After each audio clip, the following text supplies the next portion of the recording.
Vous voyez cette vidéo, je vais vous expliquer ce qui se dit dans cette vidéo. Il se dit dans cette vidéo qu'on a rapatrié 50 personnes. Parmi les 50 personnes, il y a des Africains, mais 80% ce sont des Haïtiens. C'est l'histoire d'un Haïtien qu'on est en train de raconter dans la vidéo. C'est à cause de ça même, moi-même, je fais cette vidéo-là. Vous savez, parmi d'entre nous ici, des personnes comme moi, nous faisons des fois des vidéos parce qu'on sait que beaucoup d'entre vous, c'est leur premier voyage de quitter leur pays pour venir dans un autre pays.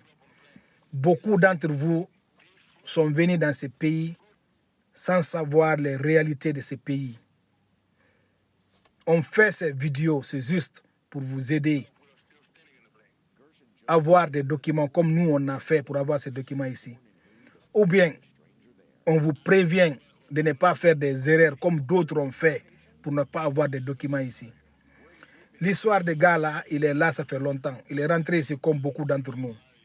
Mais son problème, lui, il ne regarde jamais son mailbox. On l'envoie des lettres, mais il ne répond jamais. Le jour où il a regardé son mailbox, le lettre qu'il a vu là-bas, c'est déportation. Sur ordre des us. On l'a attrapé, on l'a amené dans un camp. Lorsqu'on l'a amené dans un camp, il a retrouvé ses amis là-bas. Il y avait beaucoup de personnes là-bas. Donc, ils ont créé des attroupements là-bas. Ils ont fait des bagarres pour ne pas qu'on les rapatrie. Vous savez, ce pays-là, une fois que le juge signe déportation, on t'a attrapé, tu es dans le camp. Sarakata, là, on va te déporter. Il n'y a même pas de sacrifice dans ça. Évitez de faire des erreurs dans ce pays. Ne restez pas 2 ou 3 jours sans regarder vos mailbox. Évitez de rater vos rendez-vous. Quand tu as un rendez-vous, même si tu n'as pas un avocat, il faut aller. Présente-toi. Évitez que l'erreur vienne de vous. Je sais que des fois, le juge même annule vos rendez-vous. Si c'est le juge qui l'a annulé, ça, ce n'est pas un problème. Mais ne ratez jamais vos rendez-vous, quel qu'en soit. Si tu sais que tu ne peux pas aller, il faut écrire à l'immigration avant que ton rendez-vous vienne. Mais évitez, il ne faut pas rester 2 ou 3 jours sans regarder vos mailbox.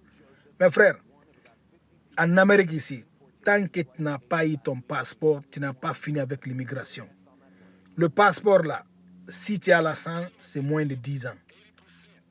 Moi qui vous parle là, chaque jour que Dieu fait, quand je quitte le boulot, avant de rentrer à la maison, je regarde le mailbox. Je suis habitué jusqu'à des fois les dimanches même, je regarde. Il y a des gens qui courent ce pays-là, ils quittent ici. Quand tu les demandes, ils te disent qu'ils sont fatigués de recevoir des mails.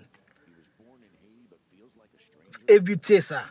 Si tu ne vis pas là où tes mails viennent, appelle-les chaque 2 ou 3 jours. Tu les demandes si tu n'as pas eu de lettre là-bas. Si tu peux te déplacer, déplace-toi. Évitez de rater vos rendez-vous.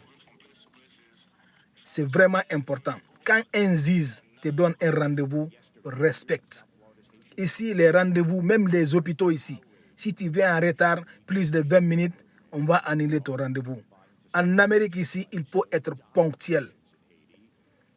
N'oubliez pas, regardez vos mailbox. Regardez vos boîtes à lettres.